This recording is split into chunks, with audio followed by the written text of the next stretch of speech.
your daily dose of sports and fun. This is the Morning Drive Podcast from Double T 97.3, presented by Cantex Roofing and Construction. I'm Mike Hebert, owner of Cantex Roofing and Construction. Every day is game day, and we'll get it right when it comes to your roofing, construction, windows, and mirrors. Call Cantex Roofing and Construction today. Together, we are one serving you. Drive with Jamie Jeff. I'm Chuck. It's great to have you with us today. Yates Warning Center chat line is open, so is the Visual Edge IT hotline. This little quip for you. I remember last week I was telling you about Lamar Jackson getting caught all in an uproar over trying to trademark the number 8, right? Mm-hmm. Over his stuff. Number 8 for the Dallas Cowboys, whom he's in this dispute with, alleged, tweeted out a little lighthearted comment. Hey, Lamar. Looks like a worthy conversation over a couple of cold 8 beers. Maybe Steve Young can arbitrate. I have a feeling this will get worked out because I was thinking about this going, what if Aikman has to commentate a game that Lamar Jackson's playing in and they've got this dispute going on and all of a sudden Aikman's a little more critical of Lamar than what he thinks he is. Is he going to get all in an uproar about that? And there are a couple of Monday night games for the Ravens that Aikman and Joe Buck will be involved in. So my guess is they'll get this resolved. No, it sounded just like from that tweet that Aikman's not up in arms over it, and he's mature about it, and he's having a little fun with it. Yeah. And if Aikman was suddenly criticizing him in his Monday Night Football broadcast, that would be somewhat immature and unprofessional, and they being ESPN, would probably have some issues with it, and they'd have to have some words with little immature Troy. Yeah, but I don't see that being the case at all. Yeah, I would agree with you. Coach B says this with regard to the Tahj Brooks conversation. Jamie, I'm with you. Way too presumptuous. That's a big word for us at 6:35 in the morning. So you're not wrong. You're not wrong. You got to maybe we should tap the brakes. Yeah, I mean, again, I think the odds are good that it's going to happen. Mm-hmm. I don't know that they're I don't know that I would. What's your confidence level? He's not 400 yards away. Yeah, from scale from 1 to 10. 7. 7. Yeah. Only 7. 7. But you just a minute ago said it is a done deal. I know. I just because I've become conditioned because I've been kind of caught up in the hype. But you're asking me now what's after hearing your reasonability and thinking about, hey, it's 100 yards a game and it's a long season, and so 7. Okay, I'll go with I think I'm at an 8.3. Okay. Confidence level. Now it's going to happen. Ask me after we have local media day at Texas Tech. Might be a 9.5 by then. No, we need to ask him the next time another video comes out, because I don't think Hans Bart's going to be the only one that's got a video to come out. As he's passing other people on the list, I'll bet there's some congratulation videos. I bet there's some other videos that come out from those guys. Encouraging him to keep going and keep after it and do the thing. Yeah, I just don't think we can crown him until it's done. Right. And so don't. What's the term I want to use here? Just don't annoy him. Don't jump the gun too quick. Jump to conclusions. Don't jump the gun too quick. What's the phrase we're looking for here? Because then don't count your chickens before they hatch. That was an old man saying this the other day. Yeah. That we don't use, that we just used. Or I just used. My confidence level is decently high that it's going to happen. I just think it's bad. I think 7 is I think that's a fair number. If that's where your confidence level is. 7. You are a very confusing person. I am. I know. That is not the first time you've heard that. Because of last segment, you were at 10. Well, I was when he breaks it, I think, I made it sound like I was well down the tracks on that. You're right. I found this. Now I'm going to shift gears on you. I'm going to go to baseball here. Because and I'm going to ask you to put your conspiracy theory hat on a little bit, because this is just very confusing to me. The Chicago Cubs have dismissed a Japanese interpreter, okay, for Suzuki. Seiya Suzuki, is that how you pronounce his name? I have no idea. Anyway, but the interpreter... My understanding of the Japanese language is not real high. Matsushita, Toy Matsushita, had been with the organization since Suzuki's arrival in 2022. Essentially, this is from Craig Counsell, the manager. Essentially, we made the decision moving forward that we could be in a good spot without Toy. We've got a pretty good support system around Seiya with some other people that can just move the situation forward, and nothing will really change. Counsell said the move had nothing to do with getting more out of Suzuki, who was on pace for a career-low .334 on-base percentage. They have two guys that apparently do speak Japanese in their organization.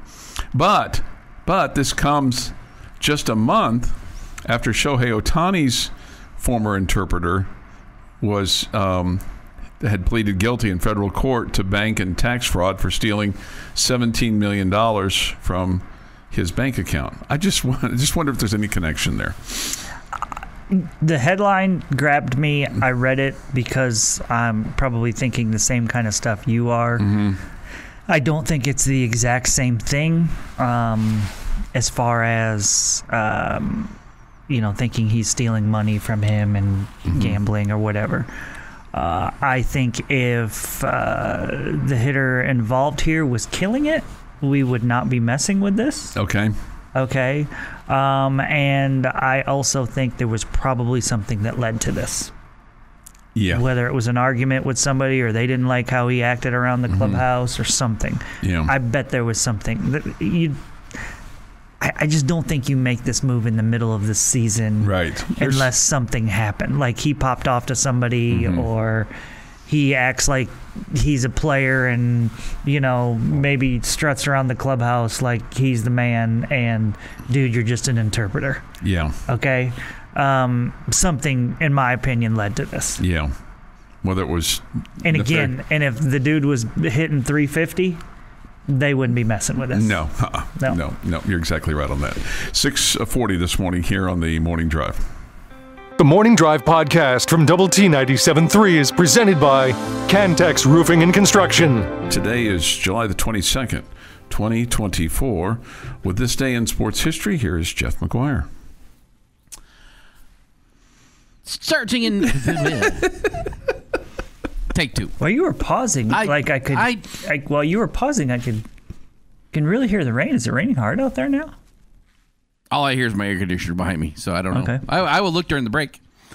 1923, Washington Senator, future Baseball Hall of Fame pitcher Walter Johnson becomes the very first to reach 3,000 career strikeouts en route to 3,508 with 5 strikeouts and a 3-1 win over the Cleveland Indians.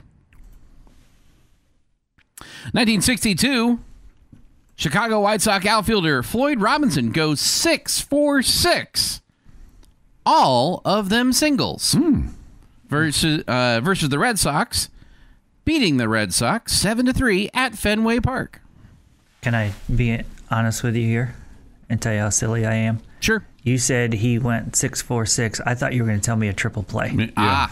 Well, it's the White Sox, so that would make much more sense for how I had already started this. How did this happen? 1967, Atlanta Braves established a Major League Baseball record for number of pitchers called upon in one inning. Boy, Goodness. That must have been a thrill. It was 5, used in the 9th inning of a 5-4 loss to the St. Louis Cardinals. I'm surprised the number's only 5. Yeah. I would have guessed the record would have been higher. 1990, the 77th Tour de France. Greg LeMond of the USA. Yes. He was like the first to win it, right? He was the first American to win it, yeah. Yeah. And by definition, the only American to win it as of right now. True. 1997, proving that Greg Maddux is the ultimate baseball cheat code, he threw a complete game on 76 pitches. This is Jeff's favorite stat ever. It's not. It's crazy. But the number of stats that Greg Maddux' career includes is insane. 76 pitches. 76 pitches. Wow. That's crazy. It's almost like the other team had to be in on the joke. Yeah. Like, hey, we're going up there hacking. We're going to get this thing over with. Let's see if we can break a record. And in 2015, former Red Raider A.J. Ramos earns his 16th save of the year in a 5-3 Marlins win over the Diamondbacks. You've been on an A.J. Ramos roll here lately. He has done a lot of heavy lifting in late to mid-July. Like he was on a roll. Mm-hmm. It's also over a couple of different seasons because he had his 30th save last week in the next season. So in 2016, I think. Happy National Mango Day. Happy birthday, former Red Raider basketball player Nick Okori, 36 today. Selena Gomez is 32. Shawn Michaels, the Heartbreak Kid, is 59. David Spade, 60. Willem Dafoe, 69. Ezekiel Elliott, 29. Danny Glover, proving that he is still too old for this stuff at 78. Sean Lee, 38. Tim Brown, 58. Keyshawn Johnson just wants the ball on his 52nd birthday. Steven Jackson is 41. And former Texas Senator Kay Bailey Hutchinson is 81. And on this day, in 1991, cannibal and serial killer Jeffrey Dahmer is caught. I am not going to go into the details of what his apartment looked like, except to say that it was gruesome. Dahmer later confessed to 17 murders in all, dating back to his very first victim in 1978. What year did they find him? 91. So 13 years. Eesh. And that is this day in sports history. All right, this day in sports history. Ending on a sour note there. 6:49 We caught the guy today, so it's a high note. But the fact the guy existed to begin with, not so high. Yeah, right. No, that's fair. It's just, he was a despicable human being. How about this? Couple of baseball guys signed over the weekend, Jamie. Kevin Bazell, who was drafted third by the Washington Nationals, gets $980,300. That's full slot value for him, according to the article that I read. So that's good. He was ranked 55th on MajorLeagueBaseball.com's prospect list prior to the draft, but was taken by the Washington Nationals there in the third round. And then Cade McGee has reportedly signed for $275,000. Okay, and he was taken by the Cardinals. Is that right? Mm-hmm. Okay, yep. 275. The slot value for him was 198, so he goes above slot. Yeah, way over. Yeah, so good for him.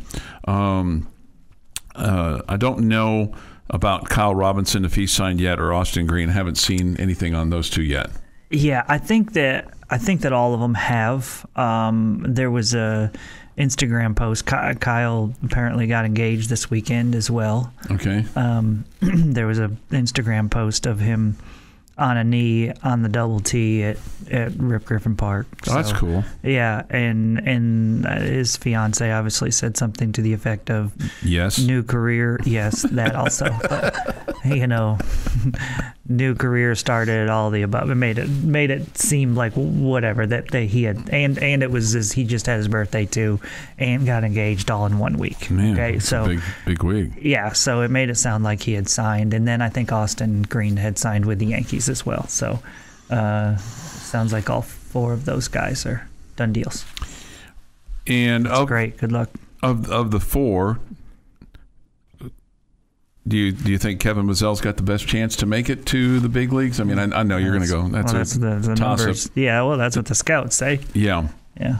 But it wouldn't necessarily surprise you if Kyle Robinson made it? No, I think Kyle Robinson definitely has a shot. Mm-hmm. And, I mean, it just seems like that's something that Texas Tech's done a really good job of, is getting pitchers to Major League Baseball. Mm-hmm.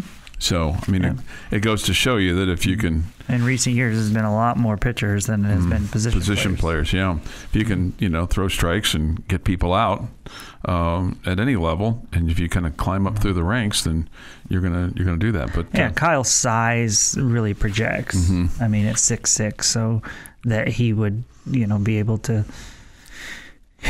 just continue to keep improving and give himself a chance. Sure. And you really like what Bazell did for you too. Both offensively and defensively. I mean, he's got he's accurate arm, quick release behind the plate.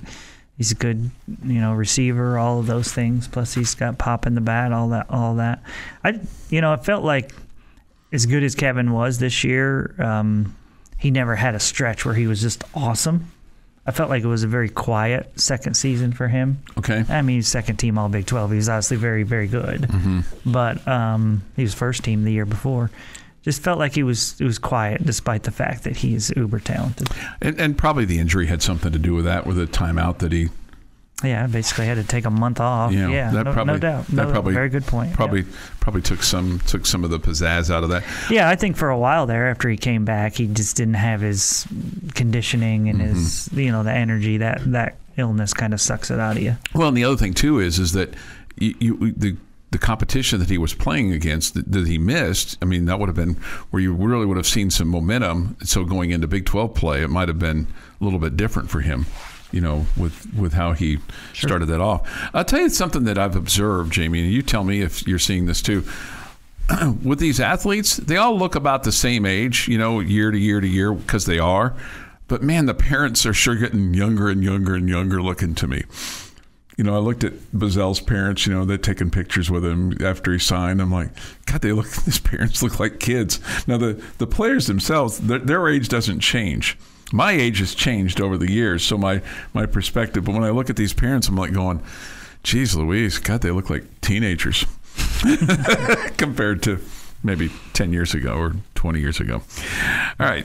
People are just aging better now, maybe. The Morning Drive podcast from Double T 97.3 is presented by Cantex Roofing and Construction. The Astros take on the not-so-swinging A's in Oakland, 8:10 the broadcast time on 100.7 The Score. Play-by-play at about 8:35 tonight. And then the Rangers and the White Sox will play in Arlington tonight. We'll have it for you on Double T 97.3 at 6:30. Balls and strikes after 7. I had this communique from our friend Bobby Hot Dogs. Dear Chuck, how about those first-place Houston Astros? Yeah, how about them? They're tied. They are. They're tied. They're tied by themselves for a day. Yeah. Or an evening. Right, on Saturday going into Sunday, going into play yesterday, they were a game up on the M's. Yeah. Swing and a miss sometimes. 7-17 is what they were when I declared them dead in the water. So they're not going anywhere. They don't seem very dead now. Season's over. I don't even know what Ranger fans. I don't know what Ranger fans expect when you sign two guys past their prime and in their 30s, later 30s, are already injury ridden. And that's regarding DeGrom and Scherzer. Where Scherzer helped you win. I believe it was called a World Series title, they got one. Yeah, Scherzer helped you get one. Yeah, absolutely. Yeah, absolutely. Speaking of another guy. I don't know about expect, but definitely hoping for. Yeah. That's what you were hoping for. Yeah. But DeGrom didn't get him a World Series title. No. He might have opened up a champagne bottle for somebody, but that was about it. Speaking of guys that actually helped you get to the World Series, Josh Young and Evan Carter. Both Young and Carter ran the bases during the Rangers workout last Thursday. Josh also fielded some grounders at third base and then played catch with Jacob DeGrom. So a couple of injured guys playing catch. He has been ramping up his recovery. Of course, talked about how his had some inflammation in his wrist, which worsened during a minor league rehab stint in early June. And then the club has shut him down for almost 3 weeks. He took 15 swings off a tee in Houston and then took a couple of swings on flipped balls on Thursday. Young, according to this article, said, "Good, no pain. That's a good thing." Yes. He said, then he was asked about the next step. He said, "I don't know. I'm just going day by day because last time I started putting a date on there, it felt like I kind of rushed myself. So we're leaving it up in the air, and when I feel good to go, we'll pick it up."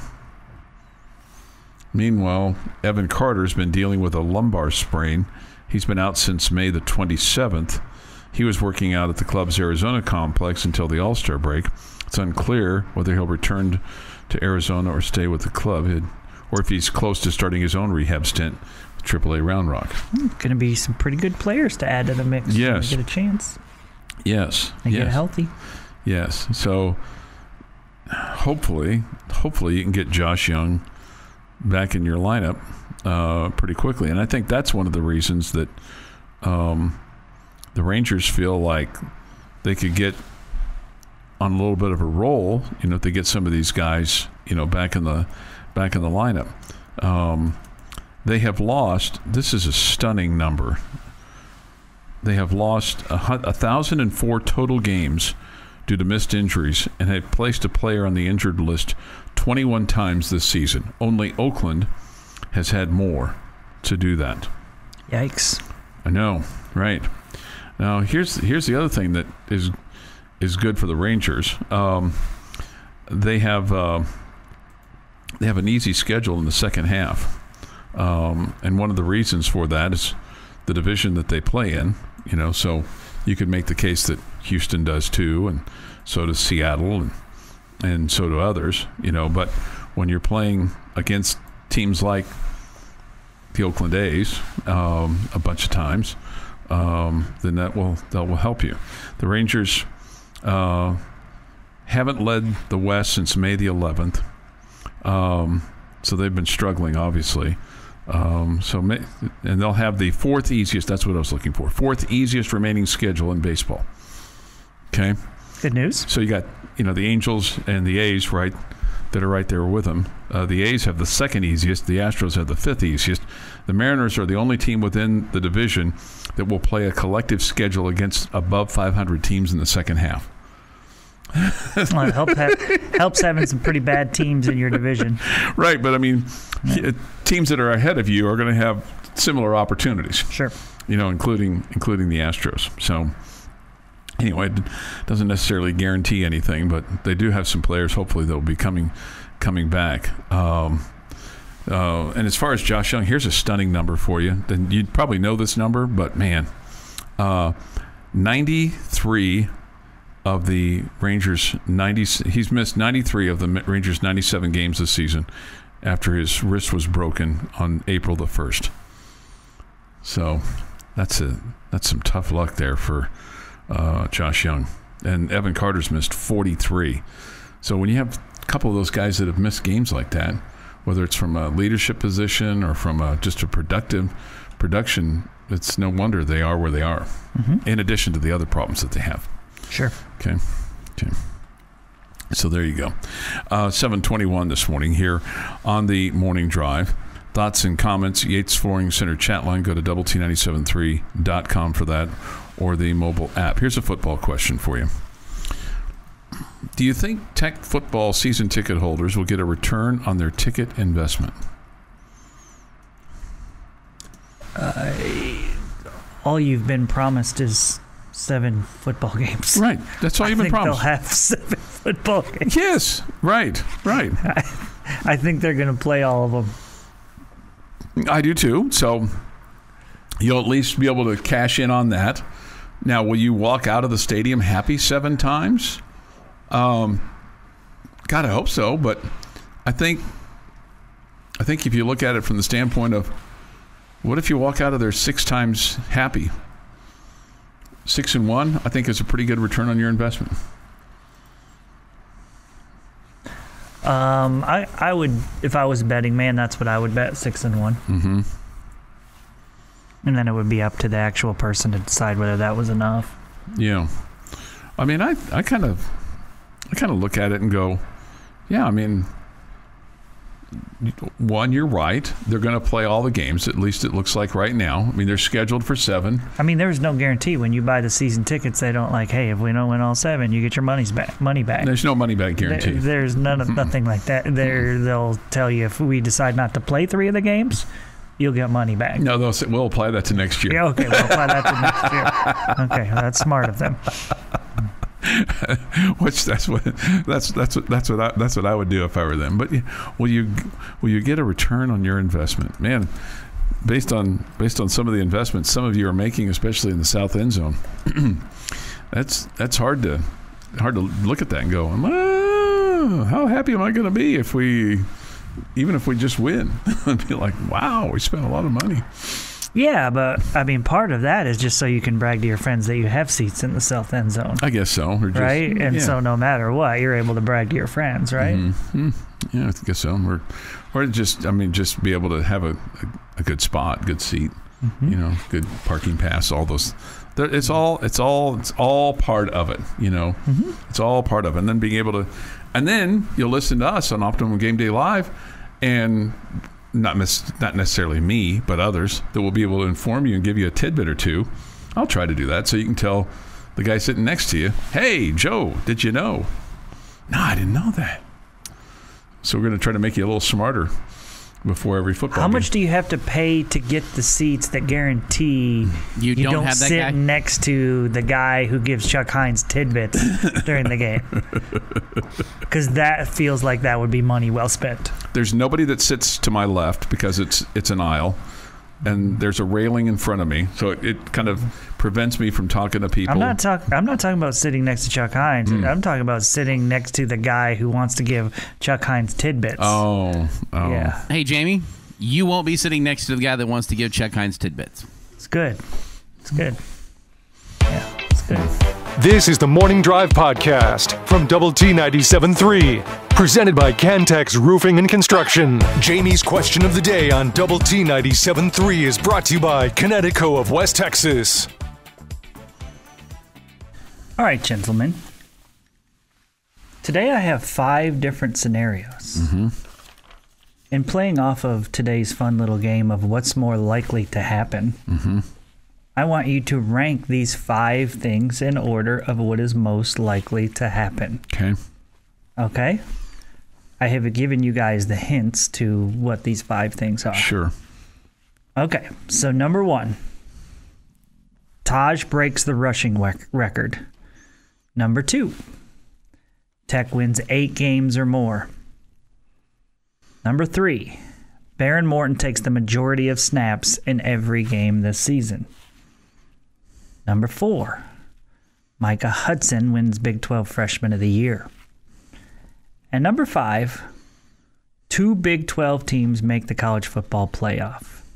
Rank in order 1 through 5. What is the most likely? The most likely being number 1. Least likely being number 5. Mm-hmm. Gotcha. I understand that. Okay. Just want to make sure. Okay, make sure. 5 different scenarios. What is most likely? Okay. All right, I'm going to write these down so that I've got it down. Okay. Jeff, you good? Okay, so this is where I'm stuck. I've got 1 and 2 locked in, without just a whole lot of hesitation on what those would be for 1 and 2. But 3, 4, and 5, I think I've got 5 locked. I have 5 locked. But it really could be a tie for 3 and 4. So okay. I'm going to give you what I've got. Let me do my 5, and you guys can think through yours. I'm ready when you are. Fake it. Number 1, Tech winning 8 games is the most likely thing to happen. What do you have as number 1, Chuck? Well, I said that Tahj was a 7 earlier today. I have number 1, Tahj breaks the rushing record. Okay, I have number 1 is Tech wins 8 games or more. I have Tahj breaking the rushing record at number 2. I have Tech winning 8 or more games as number 2. I have Tahj breaking the rushing record at number 2. Okay. Which is good. I mean, for Jeff and I, because the most important thing is the wins. Sure. And if we think that's the most likely, that's good. Mm-hmm. That means it could be a good season. Mm-hmm. And I think those are close. I think it's fair to have either one of them flipped. And by 8 games, I mean in the regular season. Yeah. Not counting the bowl game. Right. 8 or more is what you said. Yeah. I think number 3. I'm going to go Baron Morton playing, taking the majority of the snaps in all of your games this year is number 3. That's what I have. Morton taking the majority of the snaps. Same with me. And then Micah Hudson being Freshman of the Year. That's what I have as well. I have 2 Big 12 teams making the playoff. Really? Wow. I just think it's really hard to win Freshman of the Year. So many good players in the conference. No question. It factors in. I mean, you have an offense where you're trying to get the guy the rushing record. Mm-hmm. I think that's going to be really hard for Mike. And you've got a lot of quality receivers that you brought in. Yeah. Yeah. So that's my 5. I don't disagree with anything you just said. Uh-huh. I think there is zero chance that 2 Big 12 teams make the college football playoff this year. So you guys both have 5 as the 2 Big 12. Yeah. I just don't think that's possible. It's not possible? I don't think it's possible. How is it not possible? Well, I mean, I just don't think it's possible. I don't think it's probably. I mean, technically it's possible. I just don't think it's possible. It's possible to have 12. Well, 8. No, the SEC is guaranteed a bunch. Yeah, right. I mean, technically it's possible, okay? It's possible. I just don't think that's realistic. Well, I clearly don't think it's likely because I have it at number 4. Mm-hmm. It's the lesser of 2 evils as far as I'm concerned with Micah Hudson winning Freshman of the Year and 2 teams in the playoff. Yeah. I just don't think it's likely. How about that? I don't think, again, either scenario, that's why they're 4 and 5 on the list. Mm-hmm. But I just think it's going to be really hard for Micah to win Freshman of the Year. Yeah. With your group of receivers, with what you have with your running back position, with all the talent in the conference. Yeah. Remember there's 16 teams. It would be hard for any freshman to win freshman. It's not an easy award to win. Mm-hmm. Yeah, but, I mean, we know he's the number 6 overall recruit in the nation, and he's uber talented, so I don't know. Maybe he's the most likely. I don't know. If there were betting odds for any player in the Big 12 conference, I can't name you another freshman across the conference that would deserve to be high on that list. I have no idea. But you would think he'd be pretty high up. I think so. Yeah, I think he's pretty high up.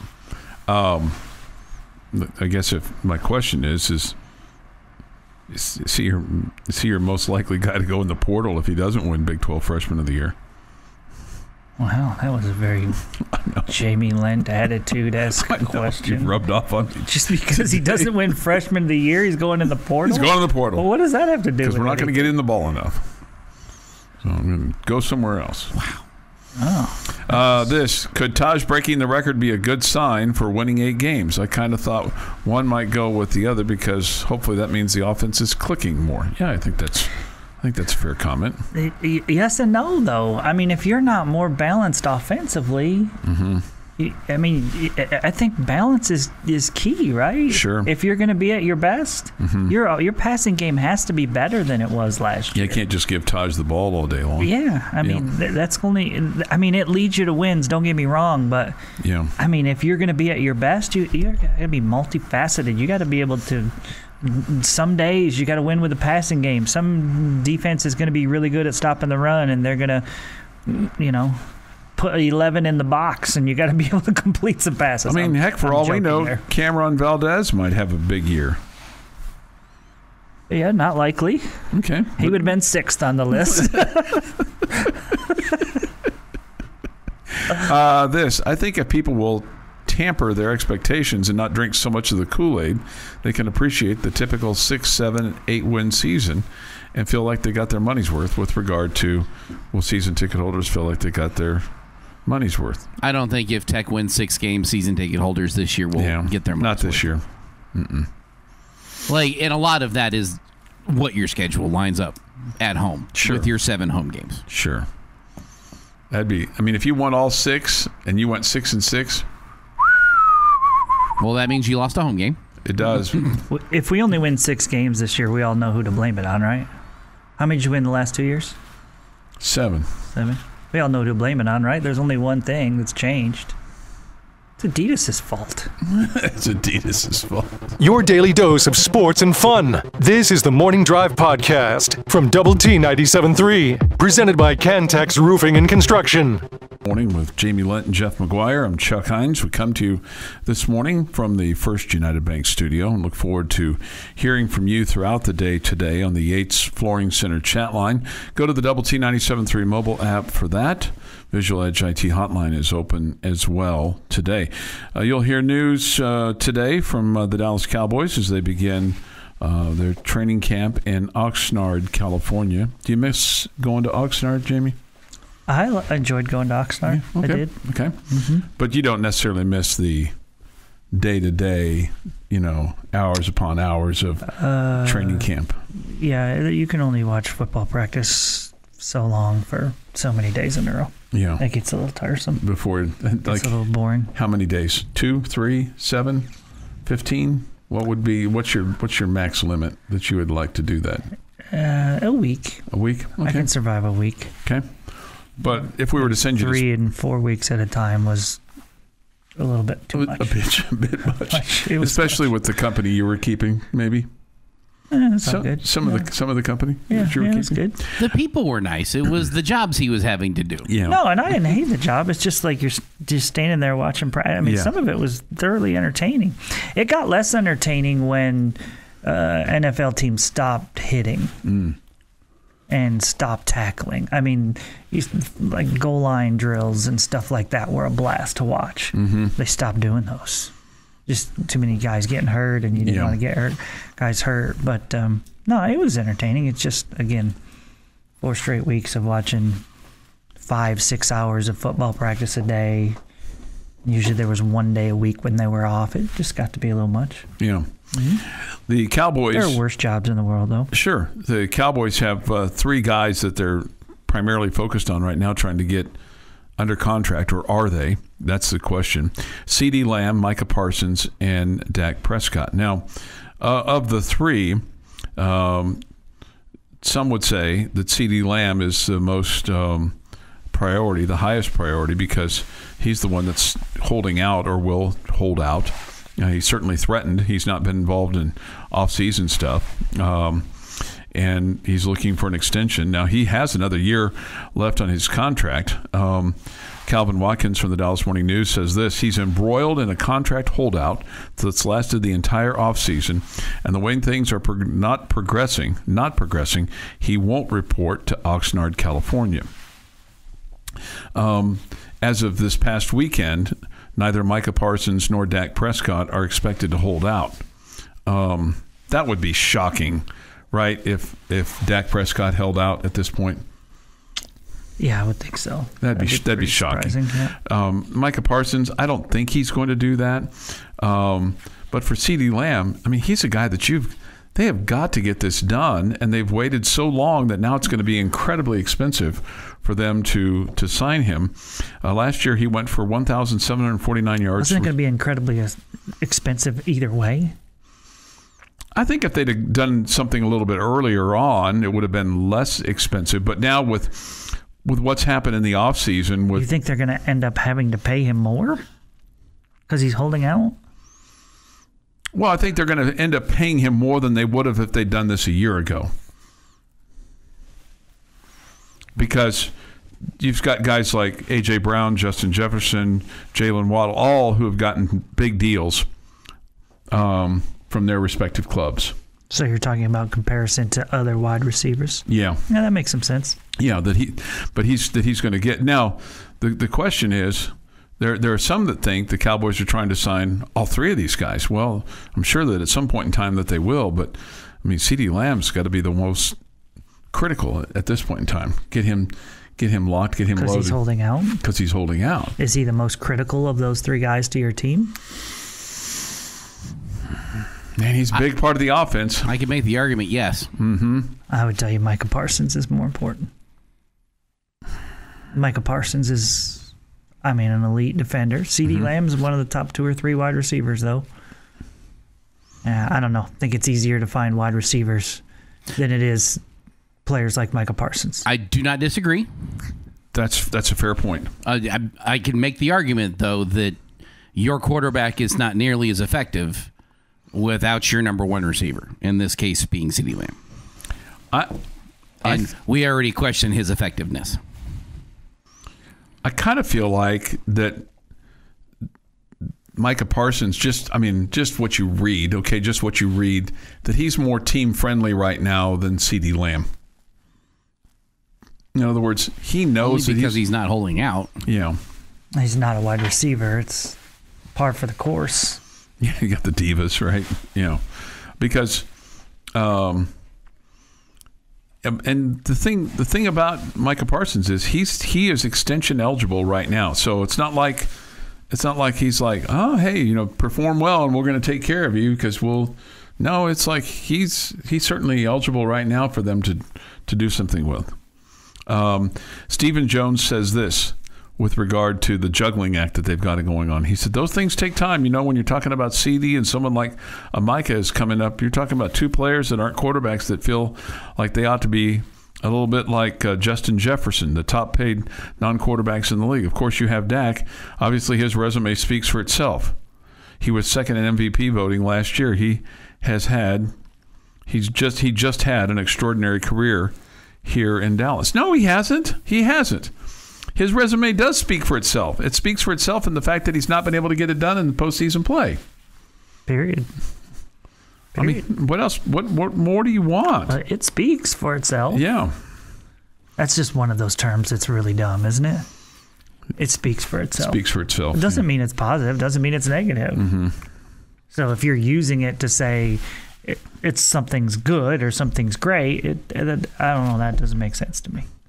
He goes on to say, those things just take time when you're talking about the amount of money involved. Of course, we're trying to play Houdini and how to keep all these guys around Dak and keep these players we were fortunate enough to draft. No, you don't have to keep them around Dak. And they were making a point early this morning. I didn't get the whole gist of the conversation, but the gist of the conversation basically was this, is that if your quarterback doesn't work out now, okay, that you can reboot and start over because of the money that you're paying to your quarterbacks is not like what it was with Sam Bradford. Sam Bradford, when he was drafted out of Oklahoma, he basically got $50 million guaranteed. Well, those numbers don't exist anymore. Not by any stretch of the imagination. So if your quarterback's not doing what you want it to do and you're able to get yourself into a draft position to potentially draft a franchise quarterback, you can start over every 2 or 3 years at the quarterback spot. You don't have to wait for him to develop. And the one thing Jerry Jones doesn't want to do, start over. Yep. Especially a quarterback. But he's willing to roll the dice at anything. With CD Lamb. He doesn't want to start his car over. This has been the Morning Drive Podcast, presented by Cantex Roofing and Construction. Check out our library of Double T 97.3 podcasts at doublet97.3.com.